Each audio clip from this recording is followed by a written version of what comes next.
प्रिय सहभागियों, नमस्कार, आदाब। मूक्स के इस ऑनलाइन पटल अर्थात प्लेटफॉर्म पर हिंदी भाषा के पठन पाठन के लिए निर्धारित पाठ्यक्रम हिंदी भाषा बोध के व्याख्यान संख्या 60 में आप सभी लोगों का हार्दिक स्वागत है। मैं मेराज अहमद, प्रोफेसर हिंदी विभाग, अलीगढ़ मुस्लिम यूनिवर्सिटी, अलीगढ़, 12वें सप्ताह के 60वें व्याख्यान के साथ आप सबके समक्ष प्रस्तुत हूँ। प्रिय सहभागियों, सीखने सिखाने की इस प्रक्रिया के तहत हम लोग 12वें सप्ताह के अंतिम कालांश यानी 60वें व्याख्यान के साथ एक दूसरे के रूबरू हैं। आशा है कि पिछला व्याख्यान संख्या 59 आप सभी लोगों के लिए उपयोगी सिद्ध हुआ होगा। आप लोग जानते हैं कि हम लोग 12वें सप्ताह में निबंध को केंद्र में रख करके अध्ययन कर रहे हैं और इस अध्ययन के तहत हम लोगों ने निबंध के तमाम पक्षों और पहलुओं पर विचार विमर्श किया। हमने निबंध क्या है जाना, उसके अर्थ पर विचार किया, उसकी परिभाषाएं देखी, फिर उसके प्रकारों में जो विविध प्रकार हैं, विचारात्मक, भावनात्मक, वर्णनात्मक, विवरणात्मक, ललित इत्यादि की भी विस्तृत रूप से हम लोगों ने चर्चा की। फिर उसके अंगों पर विचार विमर्श हम लोगों ने किया और अंत में हम लोगों ने उनके उन गुणों को भी रेखांकित करने का प्रयास किया जो कि एक प्रभावशाली निबंध प्रतिष्ठित करने में अपनी भूमिका निभाते हैं। तो अंत में हम लोग आज विभिन्न विषयों पर निबंध लेखन को विषय के रूप में चुन करके इस सप्ताह के व्याख्यानों की श्रृंखला का अंत करेंगे। आप जानते हैं कि हम सदैव ही ये भी बताते हैं कि हम क्या सीखेंगे, तो आज के व्याख्यान में हम लोग मुख्य रूप से इस तथ्य पर ध्यान देंगे कि निबंध के कौन कौन से विषय हो सकते हैं। इसके अतिरिक्त ये भी चर्चा की जाएगी कि कैसे उनको लिखा जाए, लेकिन हमारा जो बल होगा वो विविध विषयों पर होगा। आप जानते हैं कि निबंध लिखते समय अपने भावों तथा विचारों को एकत्रित करके उन्हें सही क्रम देना, उदाहरण देकर अपनी बात को पुष्टि करना, यानी अपनी बात जो है उसको पुष्टि प्रदान करना और प्रभावशाली ढंग से उसे लिखना या कहना क्या है, निबंध लेखन का कौशल है। यदि लेखन का सर्वोत्तम रूप देखना चाहते हैं, यानी कहने का आशय है कि अगर आप किसी भी रचना, किसी भी लेख, किसी रचनाकार के लेखन की परख करना चाहते हैं तो वो परख आपको कहाँ से होती है? उसके निबंध लेखन के द्वारा ही वो परख होती है। इसीलिए निबंध को गद्य की कसौटी के रूप में रेखांकित किया जाता है। प्रिय सहभागियों, निबंध लेखन विशेष रूप से हिंदी भाषा में और दूसरी भाषाओं में एक खास तरह की कला है। वर्तमान में विभिन्न विषयों पर हिंदी में निबंध प्रचुर मात्रा में लिखे जा रहे हैं। मुख्य रूप से आप जानते हैं कि स्कूलों में, महाविद्यालयों में, विद्यालयों में प्रत्येक पाठ्यक्रम में निबंध का लेखन लगभग आवश्यक होता है और अधिकांश भाषा संबंधी परीक्षाओं में निबंध संबंधित प्रश्न भी होता है, यानी निबंध लिखवाया भी जाता है। विभिन्न खास मौक़ों पर, जैसे हिंदी दिवस है या और दूसरे दिवस हैं, राष्ट्रीय पर्व हैं, उसमें भी हम प्रतियोगिताओं के माध्यम से निबंध लेखन का आयोजन करते हैं।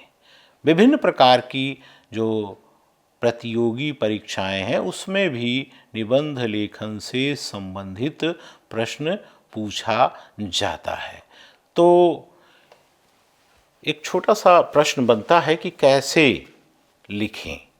यद्यपि इस पर हम लोग बहुत चर्चा कर चुके हैं, लेकिन फिर भी हम विषय से संपृक्त होने के कारण संक्षेप में इस पर भी चर्चा करते हैं। तो प्रिय सहभागियों, अब तक आप समझ गए होंगे कि निबंध लिखना बहुत कठिन कार्य नहीं है, लेकिन इसी के बरक्स ये भी मैं आप लोगों से कहना चाहूँगा कि ये आसान भी नहीं है। तो इसके लिए अब पहले आपको पढ़ना पड़ता है, यानी ये बार बार बताया जाता है कि जितना आप अच्छा निबंध लिखना चाहते हैं उतना ही अधिक आपको पढ़ना पड़ेगा। क्यों? पढ़ना भरना है और लिखना झलकना। पढ़ने से आपकी जो बौद्धिक क्षमता है उसका विकास होगा, आप नए नए शब्द सीखेंगे, शब्द सीखने को मिलेंगे, आपको जो भी दूसरे विद्वान हैं, विचारक हैं, उनके विचारों का ज्ञान होगा। फिर जिस विषय पर आपको निबंध लिखना है, निश्चित रूप से उस विषय की आपके पास जानकारी उपलब्ध होगी, और जानकारी होगी तो आप एक अच्छा निबंध लिख पाएंगे। तो निबंध लिखने से पहले हमको करना ये होता है कि उससे जुड़े हुए जो बहुत सारे विषय होते हैं, दूसरे विषय होते हैं, उन विषयों का हमको अध्ययन करना चाहिए। दूसरी बात यह है कि निबंध को साफ साफ शब्दों में लिखने का प्रयास करना चाहिए। आप जानते हैं कि इसकी भाषा सरल हो, सहज हो और स्पष्ट हो।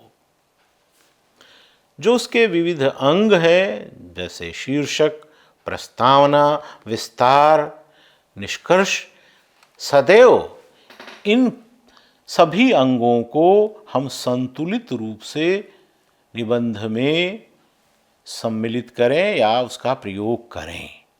वाक्य छोटे हों, उसमें क्रमबद्धता होनी चाहिए, और एक बहुत महत्वपूर्ण बात है कि दोहराव से हमको बचना होगा। कोई भी निबंध जब हम लिखें तो हमारा प्रयत्न होना चाहिए कि उसमें किसी प्रकार का दोहराव ना हो।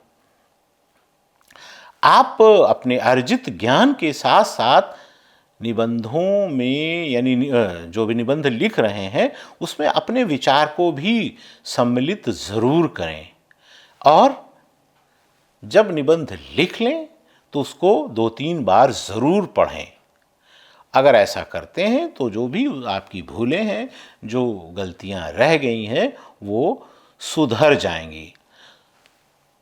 फिर हम देखते हैं कि इसका प्रारंभ कैसे होता है। तो आप जानते हैं कि कोई भी काम अगर अच्छे ढंग से शुरू किया जाता है तो उसके सफल होने की संभावना बढ़ जाती है। इसलिए कोई भी निबंध लिख रहे हों तो उसकी शुरुआत बहुत ही संतुलित और संक्षिप्त रूप में करना चाहिए। यानी जो उसकी भूमिका पहले भी बताया गया है वो छोटी होगी तभी वो प्रभावशाली होगी। कोई भी निबंध, उसकी उपयोगिता, उसका महत्व कम शब्दों में ही बयान किया जाना चाहिए, तभी वो पाठक को आकर्षित करेगा। अब लेखन की प्रक्रिया में जो दूसरा चरण होता है वो उत्कर्ष, यानी यह निबंध का दूसरा भाग होता है। वो भाग होता है जहां आप मुख्य विषय का विस्तार करते हैं। तो विस्तार करते समय जो विस्तार है आपका वो विषय केंद्रित होना चाहिए, यानी विषय से भटकना नहीं चाहिए। सुनियोजित रूप से आप उसको व्यक्त करें। अगर आप भटके तो निश्चित है कि आपका निबंध जो है वो अप्रभावी हो जाएगा। यानी सदैव उसी के आसपास, विषय के केंद्र के आसपास ही हमको घूमना चाहिए। प्रायः निबंध के जो विषय होते हैं वो सामान्य होते हैं लेकिन अमूर्त होते हैं।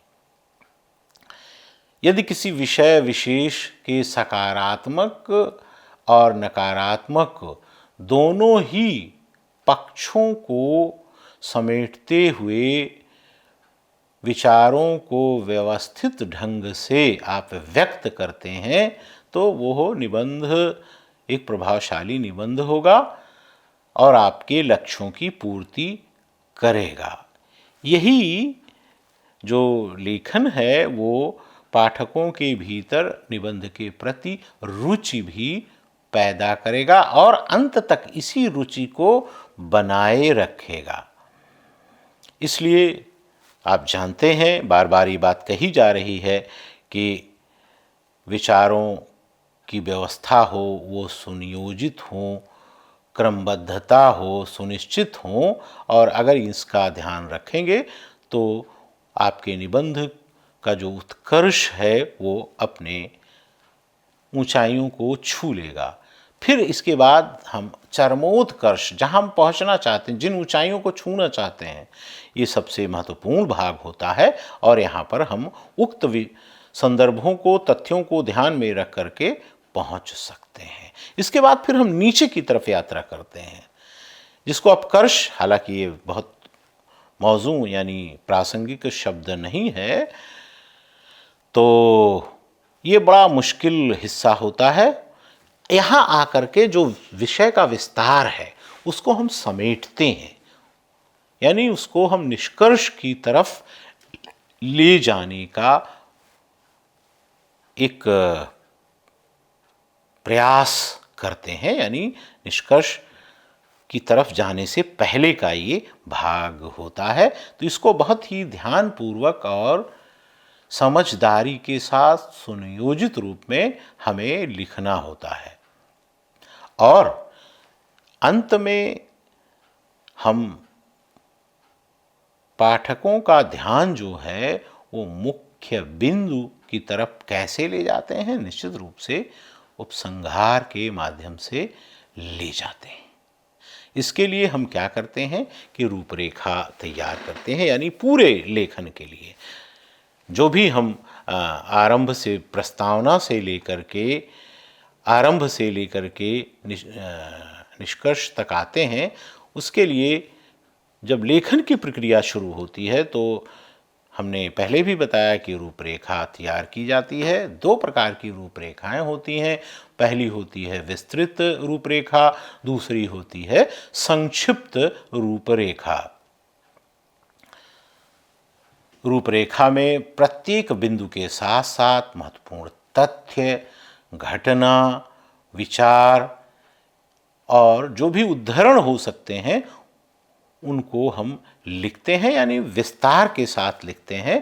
तो ये रूपरेखा विस्तृत रूपरेखा कहलाती है और जिस रूपरेखा में हम कुछ मुख्य बिंदुओं को मात्र नोट कर लेते हैं, अंकित कर लेते हैं, वो क्या कहलाती है, वो संक्षिप्त रूपरेखा कहलाती है। तो विस्तृत रूपरेखा का एक उदाहरण आप देख लीजिए। मान लीजिए मेरा गांव शीर्षक से आपको एक निबंध लिखना है, तो इसकी रूपरेखा बनाने से पूर्व उस गांव का निवासी होना आवश्यक है, या तो आपने गांव का जीवन जो है वो जिया हो, वहाँ का जो वातावरण है, रहन सहन है, रीति रिवाज है, जीवन शैली है, उसकी आपको जानकारी होनी चाहिए।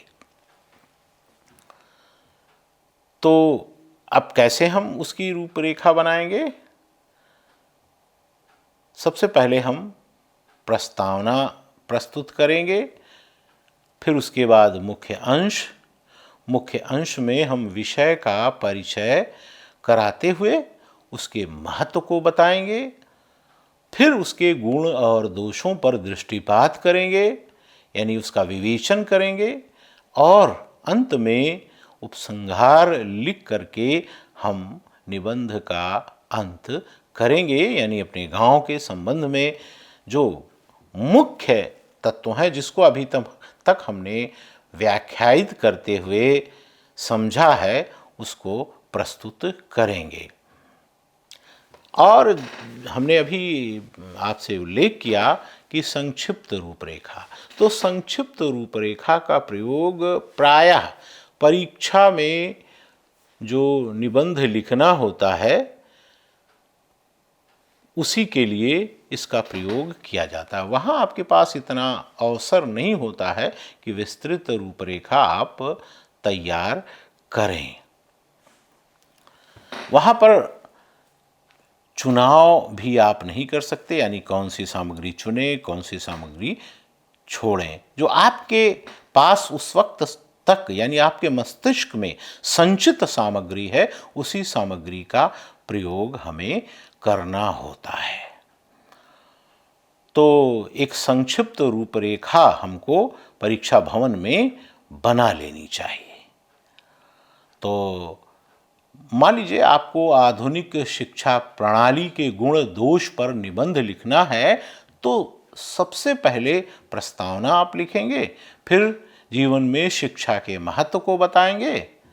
इसके बाद आप मुख्य अंश पर आ जाएंगे जिसमें हमको आधुनिक शिक्षा पद्धति के गुण दोष और उसको रेखांकित करते हुए समाज के सभी वर्गों के लिए शिक्षा का जो समान अवसर है उसकी भूमिका को रेखांकित करना होगा, और जो शिक्षा की नई पद्धति है उसके संदर्भ में हमको विचार व्यक्त करने होंगे, उसकी महत्ता को रेखांकित करना होगा, उसके उपयोग को रेखांकित करना होगा, और अंत में उपसंहार दिया जाएगा जिसमें कि जो आधुनिक शिक्षा पद्धति है उसका व्यक्ति के सामाजिक और आर्थिक चरित्र में किस प्रकार से विकास होगा उसका हम वर्णन करेंगे।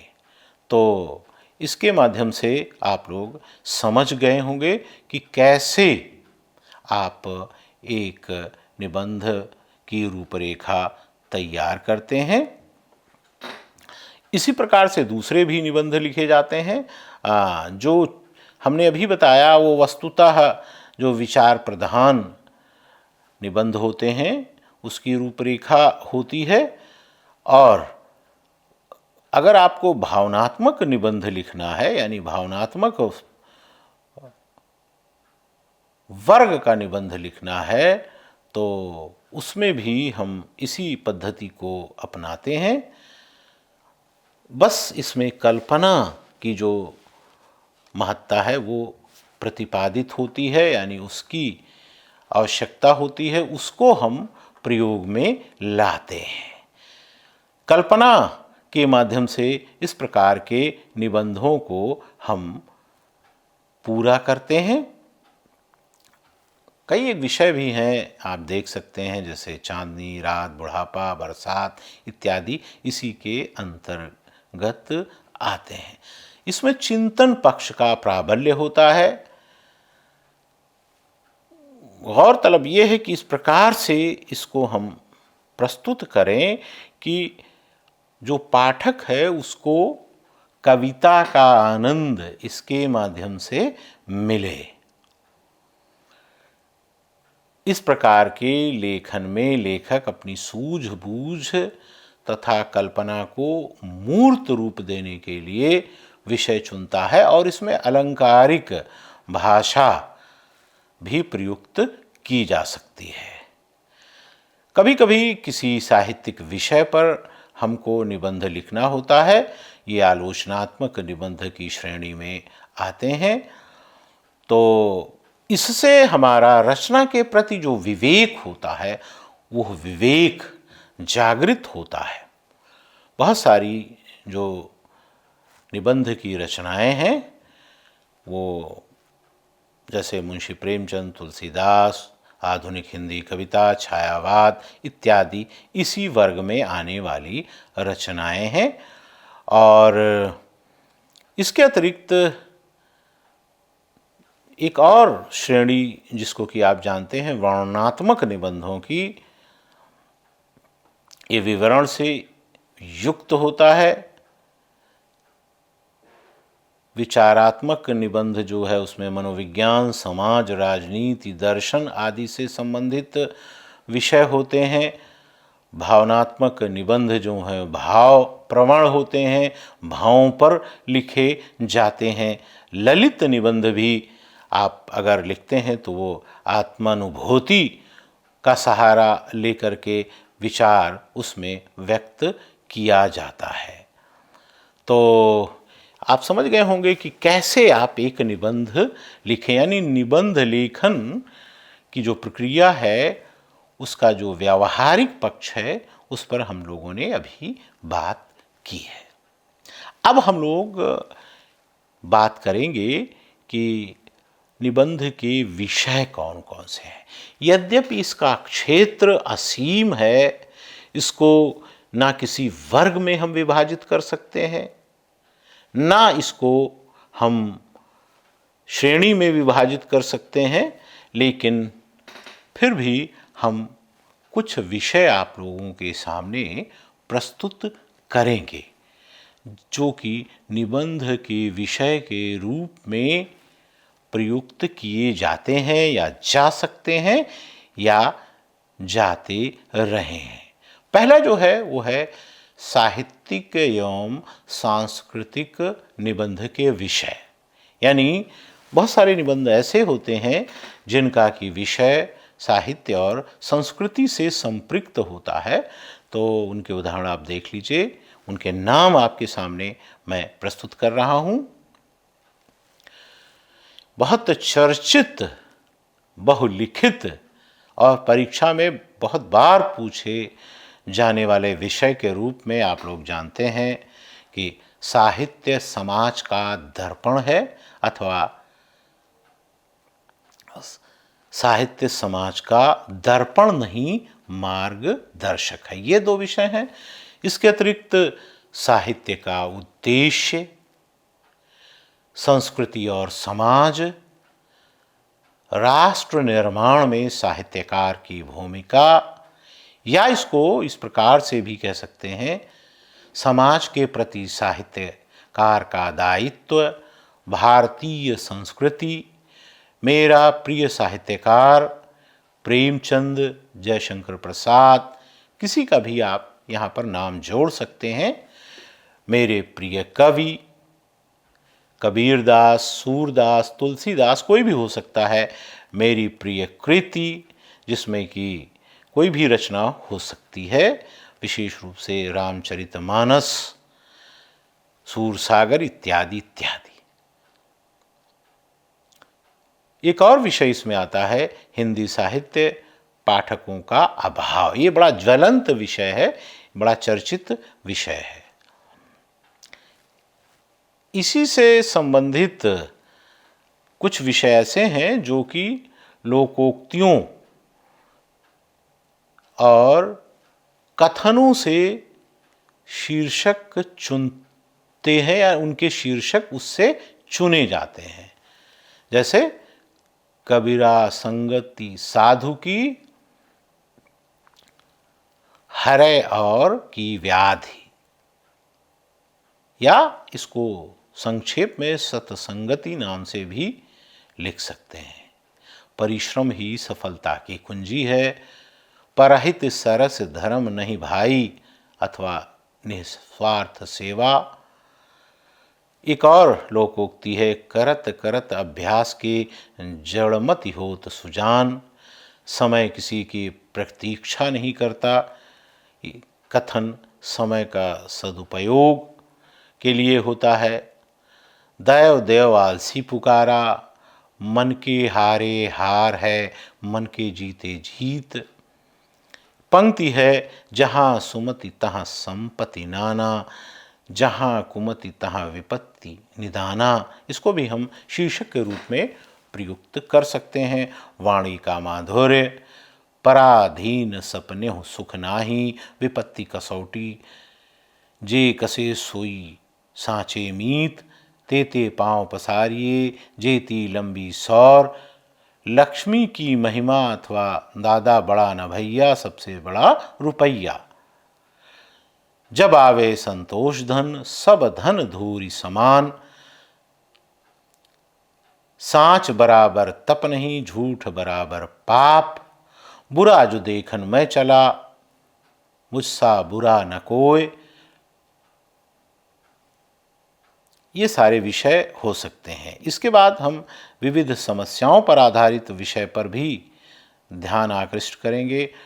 भारत की जो विविध समस्याएं हैं, जैसे बढ़ती जनसंख्या एक विकट समस्या, महंगाई की समस्या, प्रदूषण की समस्या, कारण और निदान, महानगरों में बढ़ता प्रदूषण, नशाखोरी एक अभिशाप, बेरोजगारी की समस्या, भ्रष्टाचार का दानव, एड्स की चुनौती या एड्स जानकारी ही बचाओ, सती प्रथा एक अभिशाप, ये अतीत का विषय है। फिर वर्तमान में दहेज प्रथा एक अभिशाप, आतंकवाद की समस्या समाधान, महानगरीय जीवन अभिशाप या वरदान, बढ़ती जनसंख्या, सिकुड़ते संसाधन, निरक्षरता। तो ये बहुत सारे विषय हैं जो कि राष्ट्र की समस्या से जुड़े हुए विषय के रूप में देखे जा सकते हैं। इसके अतिरिक्त विज्ञान संबंधी विषय हैं, सूचना प्रौद्योगिकी क्रांति और भारत, सूचना प्रौद्योगिकी की उपलब्धियां, कंप्यूटर आज की आवश्यकता, अंतरिक्ष विज्ञान और भारत, केवल संस्कृति और भारतीय समाज, मानव विज्ञान, विज्ञान वरदान है या अभिशाप, बहुत ही चर्चित विषय है। फिर नारी से संबंधित विषय, आज की भारतीय नारी, भारतीय समाज में नारी का स्थान, नारी शिक्षा आज की आवश्यकता, महिलाओं का राजनीति में प्रवेश एक चुनौती। फिर देश से संबंधित कुछ निबंध हैं, सारे जहां से अच्छा हिंदोसिता हमारा, भारत की उपलब्धियां, स्वतंत्र भारत की उपलब्धियां, भारत की ऋतुएं, ग्रामीण जीवन अथवा भारतीय गांव, परमाणु शक्ति संपन्न भारत, सांप्रदायिकता, भारत की एकता का खतरा, यदि मैं भारत का प्रधानमंत्री होता, 21वीं सदी का भारत, भारतीय किसान, भारतीय गणराज्य के राष्ट्रपति डॉक्टर APJ अब्दुल कलाम, स्वदेश प्रेम इत्यादि इत्यादि। अब युवा पीढ़ी से संपृक्त कुछ निबंध हो सकते हैं, जैसे विद्यार्थी और अनुशासन, आदर्श विद्यार्थी, विद्यार्थी और राजनीति।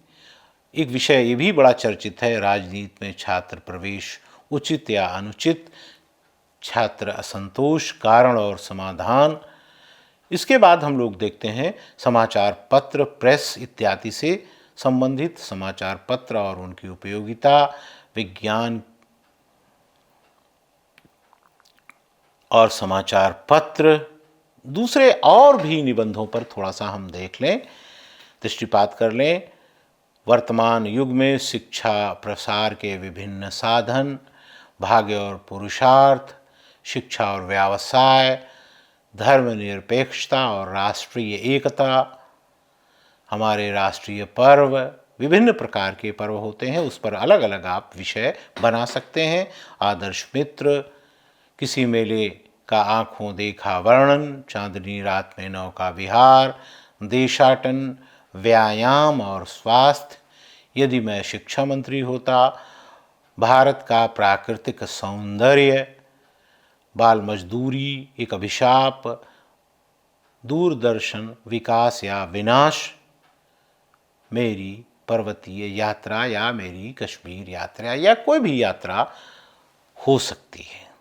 तो विविध विषय हैं और भी बहुत सारे विषय हैं जिसका कि यहाँ पर उल्लेख नहीं किया जा सकता समय के अभाव के कारण।